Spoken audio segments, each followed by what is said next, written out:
Hazajonlar kirib kelayotgan Qurbon hayiti hammamizga muborak bo'lsin. Ushbu retseptni sir asrorlari berkitilmagan holatda sizlar uchun profilimga joylab qo'yganman. Video oxirida esa to'liq retseptni topishingiz mumkin. Undan oldin sizlarga bitta kichkinagina ehsonimizni ko'rsatmoqchiman. Ko'pchilikning ko'nglidan joy olishga ulgurgan Samara Foodning hamyonbop va sifatli mahsulotlarini korobkaga solib, o'zimda pishirgan bo'g'irsoqimdan ham qo'shib, kichkinagina ehson korobkamizni tayyorlab qo'ydik. Kimlardir aytishi mumkin, negativchilar babi topiladi oramizda.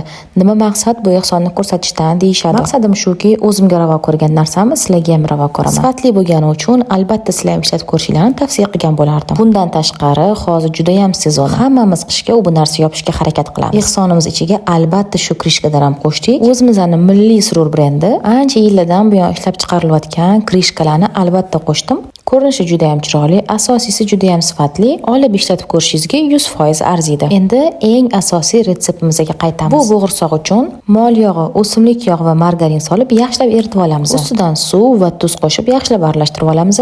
Endi alohida idishga unga droji solib yaxshilab aralashtirib qo'yamiz. Ustidan suyuq massani solib qo'lga yopishmaydigan o'rtacha yumshoqlikdagi xamirni horib olamiz. Bor yo'g'i 5 minutdan setadi. Undan uzoqqa tindirmaylik, bo'lmasam xamir oshib ketib qolishi mumkin. 5 minut tingandan keyin katta ko'rinishda yupqa qilib ochib olamiz. Orasiga yog'li aralashmadan solib yaxshilab bir xil qilib surib olamiz. Xuddi shu ko'rinishda tortib o'rab, o'rtasidan kesib olamiz.